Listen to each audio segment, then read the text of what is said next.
तो दोस्तों इस एपिसोड में हम उस ग्रैंडपा को वापस से आता हुआ देखेंगे जो बहुत भड़का था और पिंगान के साथ दोबारा फाइट करने वाला था, लेकिन वहां पर पिंगान के मास्टर आ चुके थे जो उसको रोकने की कोशिश करेंगे। इन दोनों के बीच में एक अच्छी वाली फाइट भी दिखाई जाएगी, तो इस एपिसोड को एंड तक देखना। तो जैसा कि हमने पिछले एपिसोड में देखा हुआ था, जुआन और पिंगान के बीच में बहुत ज्यादा जबरदस्त फाइट शुरू हो गई थी। दोनों यहाँ पर एक दूसरे की जान लेने के लिए पूरी तरह से तैयार थे। उसी के साथ साथ हमें पिंगान का पास्ट भी दिखाया जाता है जो की बहुत ही ज्यादा दर्दनाक था। इतना सैड होता है उसका पास्ट जिसकी कोई हद नहीं थी। बचपन से आज तक के पिंगान हमेशा मुसीबतों से ही जूझता हुआ आया था। इन्हीं सब चीजों को याद करके पिंगान वहाँ पर बहुत ज्यादा भड़क जाता है कि नहीं, कुछ भी क्यों ना हो जाए, मैं जुआन को नहीं छोड़ूंगा। इस वजह से उसने जुआन के ऊपर बहुत ही बढ़िया तरीके से अटैक किया था और यहाँ पर जो वो अटैक कर रहा था वो काफी ज्यादा स्ट्रॉन्ग अटैक होता है, जिसके बाद पहली बार पिंगान के अंदर से थोड़ी सी पावर भी बाहर निकली थी और उस पावर की वजह से तो जुआन वहाँ से बहुत दूर जाकर एकदम घायल हो चुका था। जिसके बाद यहाँ से ये एपिसोड शुरू होता है। तो इस एपिसोड की शुरुआत में हम ग्रैंडपा को देखते हैं जो खाई के अंदर से बाहर आ चुका था। बाहर आने के बाद वो बहुत ज्यादा भड़का हुआ था, तो वो पिंगान और निंग्याओ की तरफ जा रहा था उनसे फाइट करने के लिए, लेकिन उसका रास्ता यहाँ पर निंग्याओ की फ्लाइंग स्वॉर्ड ने रोका था। वो फ्लाइंग स्वॉर्ड सीधा यहाँ पर ग्रैंडपा के साथ फाइट कर रही होती है ताकि ये ग्रैंडपा दोबारा से पिंगान और निंग्याओ के पास ना जा सके। वो ग्रैंडपा बहुत ज्यादा भड़का हुआ था, तो यहाँ पर वो अपनी पूरी जान लगा रहा होता है ताकि वो उस फ्लाइंग स्वॉर्ड को डिस्ट्रॉय ही कर दे, जिस वजह से ना रहेगा बांस और ना बजेगी बांसुरी। पर उसने सोचा था कि ये फ्लाइंग स्वॉर्ड तो बच्चों का खेल होगा इसे खत्म करना, लेकिन ये उसकी सबसे बड़ी भूल थी। वो दुनिया भर की ताकत लगा देता है वहां पर, लेकिन वो फिर भी फ्लाइंग स्वॉर्ड को कुछ नहीं कर पा रहा था। वो फ्लाइंग स्वॉर्ड हर एक उसके अटैक को रोकती और मौका मिलता तो उसके ऊपर एक से बढ़कर एक अटैक किए जा रही थी। निंग्याओ तो अपना दूर बैठी है और यहाँ पर उसकी फ्लाइंग स्वॉर्ड ही बराबर ग्रैंडपा का गेम बजा रही थी। एक बार को तो ग्रैंडपा वहां पर फ्लाइंग स्वॉर्ड को पकड़ भी लेता है, लेकिन तब भी वो उसके चुंगल से बाहर निकल कर आ चुकी थी और ग्रैंडपा के फ्लाइंग स्वॉर्ड को हाथ लगाने की वजह से फ्लाइंग स्वॉर्ड और ज्यादा भड़क जाती है, मानो कि फ्लाइंग स्वॉर्ड भी कोई लड़की हो जिसे बुढ़ाऊ ग्रैंडपा का छूना पसंद नहीं आया। इस चीज को देखकर ग्रैंडपा वहां से भागने की कोशिश करता है, लेकिन स्वॉर्ड ने अब वहां पर अपनी किसी तरह की खास टेक्निक का इस्तेमाल करना शुरू कर दिया था और वो उस टेक्निक का इस्तेमाल करते हुए एक के बाद एक करके यहाँ पर ग्रैंडपा के ऊपर अटैक किए जा रही थी। इस टेक्निक की वजह से वहां पर फ्लाइंग स्वॉर्ड के करीब करीब 10,000 डुप्लीकेट बन जाते हैं, जिन सभी ने यहाँ पर पूरी तरह से ग्रैंडपा को घेर लिया था। जैसे वो सभी फ्लाइंग स्वॉर्ड का अटैक ग्रैंडपा को लगता है, वो वहां पर अपना प्रोटेक्शन शील्ड बनाकर उस स्वॉर्ड के अटैक को रोकने की कोशिश कर रहा था, लेकिन उसके प्रोटेक्शन शील्ड में भी क्रैक पड़ने लग जाते हैं। ऐसा लग रहा था कि ये ग्रैंडपा अब यहाँ पर मर जाएगा अगर उसे ये सारे अटैक लग गए तो, लेकिन तब भी वो यहाँ पर पूरी जान लगाते हुए सभी के सभी स्वॉर्ड को उड़ाकर दूर फेंक देता है। जिसके बाद तो वो ग्रैंडपा भी भड़क चुका था। वो भी यहाँ पर अपनी और ज्यादा पावर को एक्टिवेट करते हुए उस फ्लाइंग स्वॉर्ड को तोड़ने की कोशिश करता है, लेकिन वो ये वाला अटैक यहाँ पर फ्लाइंग स्वॉर्ड के ऊपर कर पाता कि इससे पहले वहाँ का टाइम ही स्टॉप हो चुका था। हर एक चीज वहाँ पर बिल्कुल स्टॉप हो जाती, कुछ भी नहीं हिल रहा था। लेकिन ये टाइम किसने स्टॉप किया ये अभी हमें नहीं बताया जाता। दूसरी तरफ हम ब्रदर सॉन्ग को देखते हैं जो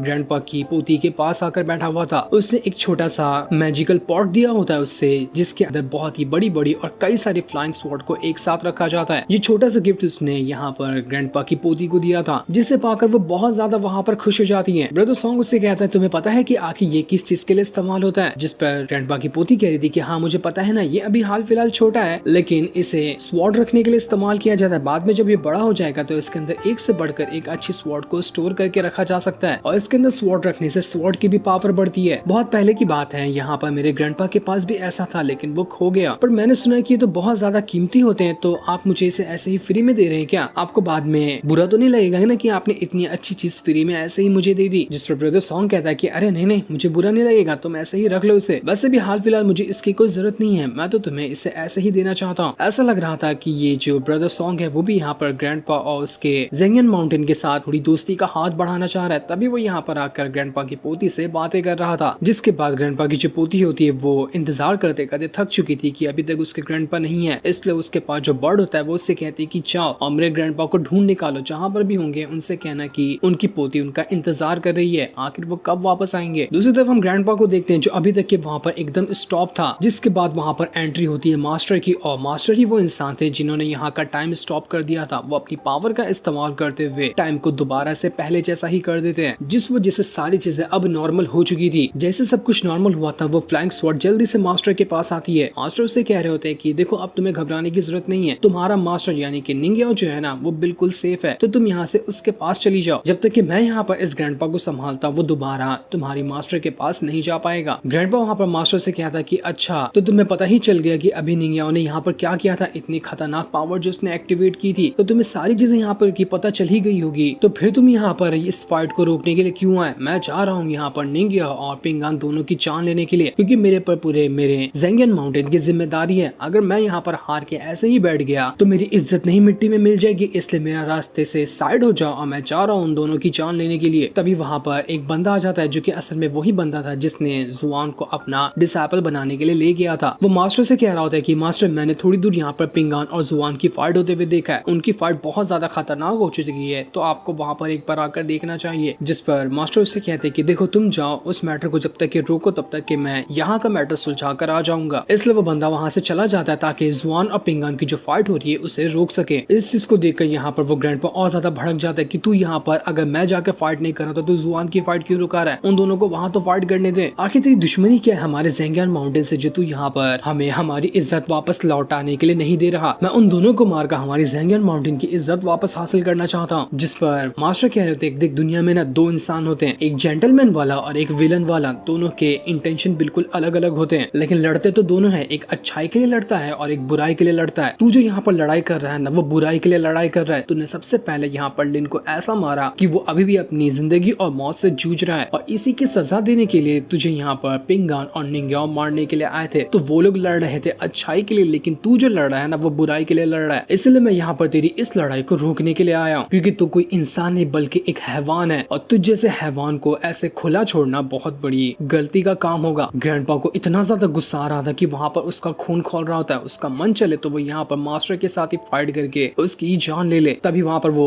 उसकी पोती का बर्ड भी उड़ते हुए आता है जिसने सभी बात उसको बता दी थी। ग्रैंडपा उस बर्ड से कहता है कि जाओ और मेरी पोती से कहना कि बस मेरी बच्ची थोड़ा देर और इंतजार करो। उसका ग्रैंडपा उसके पास आता ही होगा। पहले मैं यहाँ का मैटर सुलझा लेता हूँ पहले। मास्टर वहाँ पर ग्रैंडपा से कहते हैं कि तू एक चीज और नहीं भूल रहा कि तू यहाँ पर जो इतना ज्यादा सीरियसली इंजर्ड हुआ था ना, वो किसकी वजह से? वो सिर्फ एक लड़की की वजह से। तेरी इज्जत तो वैसे भी जा चुकी है कि तू एक लड़की का मुकाबला नहीं कर पाया। तेरा ज़ेंगियन माउंटेन अपनी इज्जत पहले ही खो चुका है। तो अब तू यहाँ पर उन दोनों को मार देगा ना तो तेरी और बदनामी होगी कि एक लड़की ने तेरे ऊपर हाथ उठाया तो तू जाकर गुस्से में उसकी जान ले रहा है। इसलिए भलाई इसी में होगी कि अपनी बची कुछ इज्जत बचाना चाहता है ना, तो तू यहाँ से रिटर्न चले जा और कभी भी पिंगान और निंगिया की लाइफ में झांक कर मत देखना। ग्रैंडपा वहाँ पर कह रहा था कि वो लड़की नहीं बल्कि उसके पास जो मैजिकल पावर थे ना उससे मैं हारा हूँ, और तुझे क्या लगता है कि तू यहाँ पर ऐसे ही कुछ भी बातें कर लेगा और मैं तेरी बातों से डर कर यहाँ से रिटर्न चला जाऊंगा? ऐसा कभी नहीं होने वाला, क्योंकि जितना तू बोलता है ना उतना तू कुछ करके दिखा नहीं सकता। मैंने सुना है कि तेरा जो मास्टर था ना वो भी एक नंबर का झूठा आदमी था, तो झूठे इंसान का डिसाइपल भी वैसा ही झूठा मक्कार ही रहेगा, तो खुद भी एक लूजर ही है। मास्टर को यहाँ पर उसकी बात सुनकर गुस्सा तो आ रहा था, लेकिन उन्होंने बुद्धा आर्ट को भी प्रैक्टिस किया, तो बुद्धा आर्ट हमेशा लोगों को शांत रखना ही सिखाता है। इस वजह से वो वहाँ पर बिल्कुल शांत थे और वो कुछ भी नहीं कह रहे होते। इसी चीज का फायदा उठाते हुए वो ग्रैंडपा उन्हें और ज्यादा भड़का रहा था। वो उनसे कहता है कि बुद्धा आर्ट सीखने वाले कभी किसी के ऊपर हाथ नहीं उठाते ना, तो मैं जरा देखना चाहता हूँ। मैं तुझे एक बार अटैक करके देखूंगा, देखता हूँ कि तू यहाँ पर मेरे पर हाथ उठाता है या नहीं उठाता है। पर मास्टर कहते हैं अच्छा ऐसी बात है, मुझे चैलेंज कर रहा है तो फिर ठीक है, तो आजमा कर ही देख ले। ये सुनते साथ ही वहाँ पर ग्रैंडपा ने अपनी पावर को एक्टिवेट कर लिया था, जो कि बहुत ज्यादा स्ट्रॉन्ग होती है, और पावर को एक्टिवेट करने के बाद वो मास्टर के ऊपर ही अटैक करने की तैयारी करने लग गया था। लेकिन मास्टर ने वहाँ पर ना कोई अटैक किया, ना ही वो अपनी जगह से हिले, बस उनके जो बॉडी से ऑरा निकल रहा था उसी ऑरा ने ग्रैंडपा को वहाँ पर रोक लिया होता है। मास्टर बस वहाँ पर अपनी पावर का इस्तेमाल करते हुए इधर उधर होते जा रहे थे, और खुले सांड की तरह ग्रैंडपा को उन्होंने छोड़ दिया था कि जितना हो सकता है वो उतना अटैक करे, क्योंकि उन्हें पता था कि ग्रैंडपा मर जाएगा लेकिन वो उनका बाल तक बाका नहीं कर सकता। बाल बाका करने के लिए भी तो उसे नजदीक आना पड़ेगा ना। ग्रैंडपा तो उनके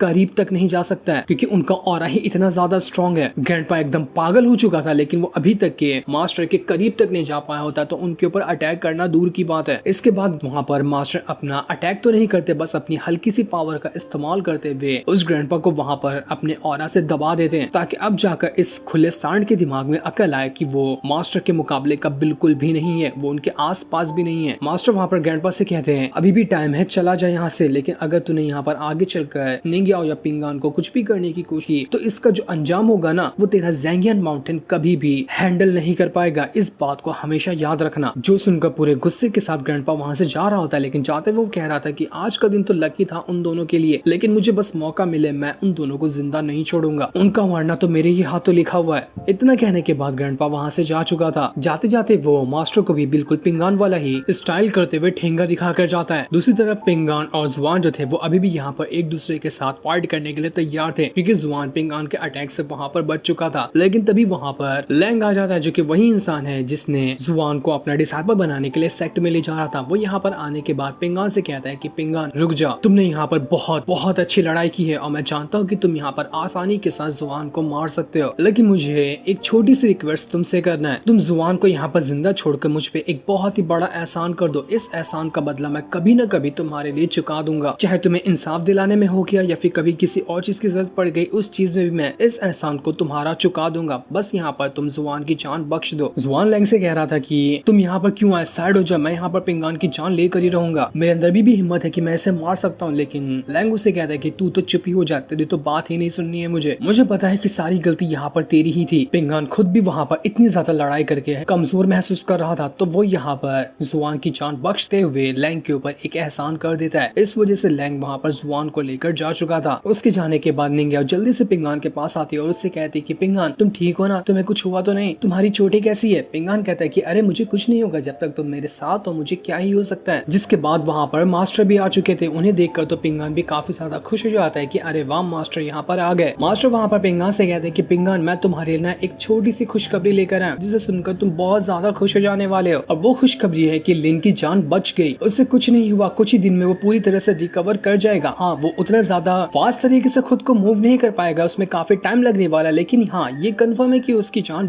बच जाएगी। कोई एक भला इंसान था जिसने बहुत ही खास तरह की पिल लेकर आया, जिसकी मदद से ही लिन की जान बच पाई है। पिंगान की ये सुनते साथ ही खुशी का ठिकाना नहीं था कि बहुत अच्छी खबर आपने मेरे लिए लेकर आई है। लिन यहाँ पर बच गया, उससे ज्यादा मुझे क्या ही चाहिए था। अब तो यहाँ पर मुझे कुछ हो भी क्यों ना जाए ना, मैं खुशी उस चीज को सहने के लिए तैयार हूँ। तभी उसकी तबीयत और ज्यादा खराब होने लगती। निंग्याओ मास्टर से कहती कि मास्टर कोई ऐसा तरीका नहीं जिससे मैं पिंगान को एकदम ज्यादा ठीक कर दूं, ये बहुत ज्यादा इंजर्ड हो चुका है। जिस पर मास्टर कहती कि देखो जब से इसकी स्पिरिचुअल रूट टूटी थी ना, तभी से इसकी जो स्पिरिचुअल पावर है वो बहुत ज्यादा कमजोर हो गई है, और यही वजह है कि इसकी पावर उतनी जल्दी इंक्रीज नहीं हो पाती जितना कि नॉर्मल लोगों की हो जाती है। नॉर्मल लोगों के लिए अगर वो कल्टीवेशन करे तो उससे उनकी बॉडी नरिश होती है, और नरिश करने के बाद वो खुद को और ज्यादा और खुद की चोटों को भी हील कर सकते हैं। लेकिन पिंगान के साथ ऐसा बिल्कुल भी नहीं है। लेकिन हाँ एक चीज है जो उसे यहाँ पर थोड़ा बहुत यहाँ पर रिकवर कर सकती है, और वो है उसकी प्रैक्टिस। तुम जो उसे बॉक्सिंग टेक्निक सिखाती हो ना, वो पिंगान के लिए बहुत ही परफेक्ट है। तुम उसकी और अच्छी तरह से पिंगान को प्रैक्टिस कराना और उसमें उसे एकदम प्रोफेशनल बना देना। जितना वो हार्ड वर्क करेगा, जितना वो प्रैक्टिस करेगा और जितना वो मेहनत करेगा, वो उस तरह से अपनी बॉडी को रिकवर कर पाएगा। नॉर्मल लोगों की तरह नहीं कि वो कल्टीवेशन करते हुए खुद को रिकवर करे। ये सुनकर निंग्याओ काफी ज्यादा खुश हो जाती है। वो मास्टर से कहती है ऐसी बात तो ठीक है, आप बिल्कुल भी इस चीज की टेंशन ना ले। पिंगान बहुत ज्यादा मेहनती लड़का है और हार्ड वर्क करने से वो कभी भी पीछे नहीं हटता। तो ये जिम्मेदारी मैं लेती हूँ कि मैं पिंगान को हर चीज में एक्सपर्ट बना दूंगी मेहनत करते हुए। जिसमें मास्टर कहते हैं अरे वाह ये तो बहुत अच्छी बात है, चलो मैं तुम्हें आगे तक के छोड़ देता हूँ ताकि तुम वहाँ से पिंगान को घर ले जा सको। थोड़ा सा आराम करवाना, उसके बाद प्रैक्टिस इसकी शुरू कर देना। रास्ते में निंग्याओ जो होती है वो बहुत ही ज्यादा क्यूरियस होती है। वो मास्टर से कहती है कि मास्टर आप बुरा ना माने तो मैं आपसे एक छोटी सी चीज पूछ सकती हूँ? मैंने सुना है कि आपके पास बहुत ज्यादा पावर है, तो क्या बस आप मुझे अपनी पावर का लेवल बताएंगे कि आपका लेवल क्या है, जिसकी वजह से आपके पूरे के पूरे गांव के अंदर चर्चे हैं कि आपके जितना कोई भी इस पूरे गांव में मौजूद नहीं है। मास्टर यहाँ पर ये सुनकर थोड़ा सा हैरान भी रहते हैं, लेकिन जैसे वो जवाब देने वाले थे पिंगान हल्का सा होश में आकर मास्टर से मना कर देता है कि नहीं मास्टर आप निंग्याओ को कुछ मत बताना। जिस पर मास्टर कहते हैं निंग्याओ से कि मैं अभी तुम्हें नहीं बता सकता, लेकिन हाँ कभी अगर मौका हुआ ना तो मैं तुम्हें बता दूंगा। कुछ तो कुछ बात ही पिंगान और मास्टर के बीच में, इसी वजह से पिंगान ने मास्टर को मना कर दिया अपनी रियल पावर यहाँ पर बताने के लिए। लेकिन ये क्या बातें हो सकता है हमें आगे कभी पता चले। जिसके बाद निंग्याओ वहाँ पर पिंगान को अपने कंधे पे बिठाकर वहाँ से ले जा रही थी। वो पहले थोड़ा स्पीड में भागती तो कहती कि अरे ज्यादा स्पीड में भागूंगी तो कहीं पिंगान की चोटें हैं वो ज्यादा उभर न जाए, लेकिन ज्यादा स्लो चलूंगी तो ये भी हो सकता है कि घर जाने में देरी हो जाए और इसकी चोटें और ज्यादा बढ़ जाए। इसलिए वो मीडियम तरीके से चलते जा रही थी। बेचारी बहुत ज्यादा एक्साइटेड भी थी और बहुत ज्यादा खुश भी थी। उसे ऐसे देखकर तो मास्टर की भी हंसी निकल रही थी। वो कह रहे होते कि बड़ी ही भोली सी और काफी अच्छे दिल की लड़की है ये। पिंगान की किस्मत अच्छी थी जो उससे इतनी अच्छी दोस्त मिली जो कभी भी उसका ख्याल रखने के लिए तैयार है। एक ऐसा भी दिन था जब बिल्कुल मैं पिंगान की तरह ही हुआ करता था और उस टाइम मेरे मास्टर ने मेरा इसी तरह से ख्याल रखा था जैसा कि आज निंग्याओ पिंगान का रख रही है। मैं भी उन दिनों को बहुत ही बेसब्री से